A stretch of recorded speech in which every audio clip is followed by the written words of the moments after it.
first of all, okay, you were out on the street. You happened to see Obama. Is that how it all took place? Yeah, my son and I were throwing football out there, and a bunch of people all showed up. My boy and his friend ran down the street to find out what's going on, and they came back and said it's Barack Obama. So, Were you surprised? yeah, pleasantly so. I thought it was actually pretty cool that he would come out to the neighborhoods, meet some people, talk to them. Did you ever think that you would one day be able to ask him a question? No, no, I didn't. I mean, I've always been one of those people that says, man, if I could ask him a question, I'd really nail him down. And, so it's always been a dream of mine. And, I got friends that say the same thing. God, I wish I could ask him that question. But, you never really think you'll get the opportunity to. So you had the opportunity, and I mean, to know, you had the opportunity to ask him a question regarding your business. $250,000, a huge tax cut for people that own businesses with that amount of money. I mean, your reaction to that?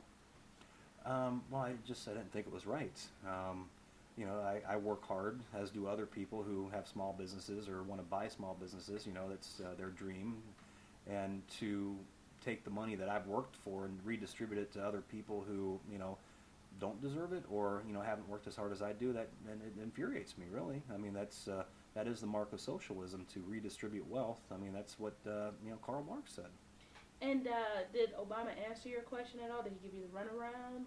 He gave me the same answer that he said in his first debate, his second debate, and the rest of the rally. So I don't want to say I tuned him out, but I'd already heard his answer, 5, 6, 7 times. So, I knew it. I was just hoping he'd give me the courtesy of giving me a better answer. Were you kind of disappointed? Yeah, I was. I mean, when he says he doesn't want to punish my success, but, well, the word "but" negates everything you just said. So essentially, he does want to punish my success. And to know that, because of, his visit, you're being able to ask a question to him, this is actually getting a lot of national attention. Yeah. You didn't even think something like this would ever happen. No, I just thought I'd, ask him a question, and it was mostly because some of the questions he were getting I thought were kind of simple. And, I wasn't planning on asking him a question. Even he was down the street. I just wanted him to hurry up and get done so me and my son could continue to play football. But he kept on, he got closer and closer. Then he's actually in between my yard and my neighbor's yard. And so, I thought, oh, what the heck? I've always wanted to. I said I would if I could. And so I went over there and I did. And all the networks that interviewed you, was it was Fox Network? Was it CNN? Who all? No, CNN hasn't interviewed me.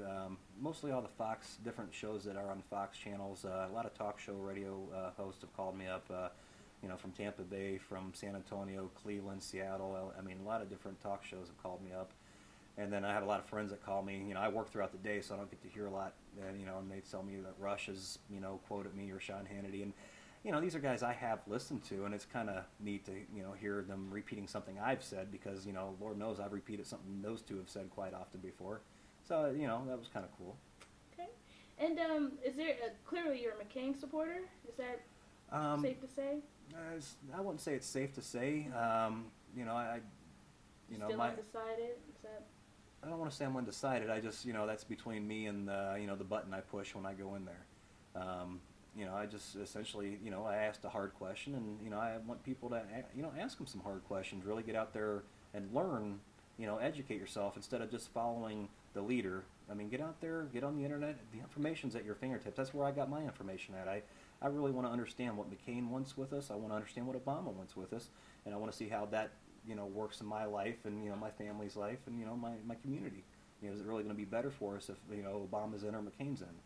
And one of the questions that was dear to my heart, I asked, and I did get a very unsatisfactory answer.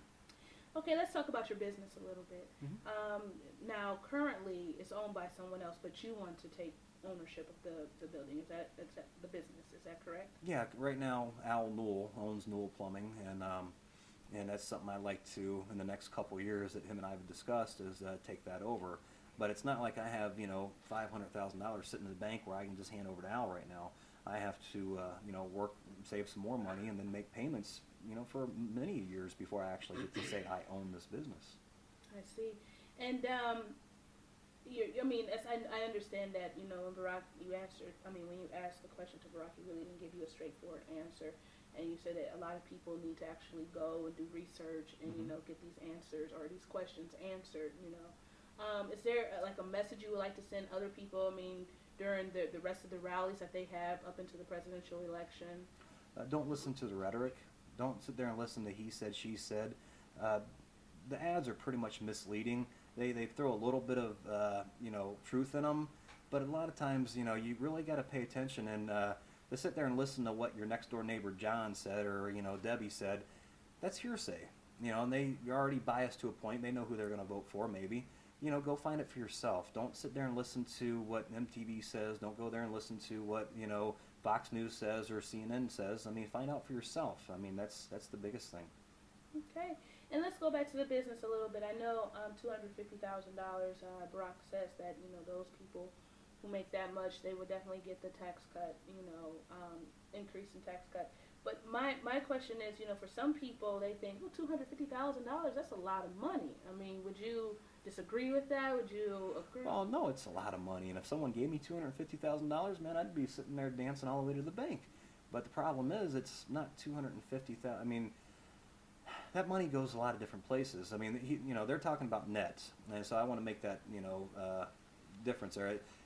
Will my business net that much eventually? Oh, I hope so. Right now, I don't quite follow into where Obama wants to tax me just yet, but eventually, I hope to come to that point to where he will be. I think it's.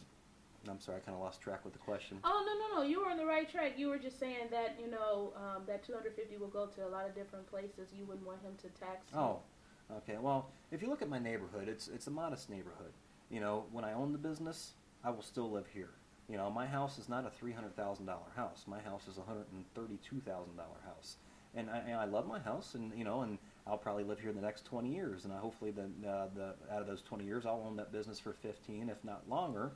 And I don't really have, other than moving into the country with a little land, that appeals to me greatly. But this is my house, and because I own that business doesn't mean I'm going to be able to afford something more. It doesn't make me a rich person. I mean, there's a lot that goes in with the type of responsibility. So no, I'll be here. Okay, is there anything else you'd like to say? Some of the questions that they've been asking you on the radio shows, like you said, Rush Limbaugh, the Fox News in Tampa. What were some of the things they had asked you? Well, actually, I wouldn't mind setting part of the record straight. Everyone's just playing that one little snippet of our conversation. You're going to tax my success. My first question was, do you believe in the American dream?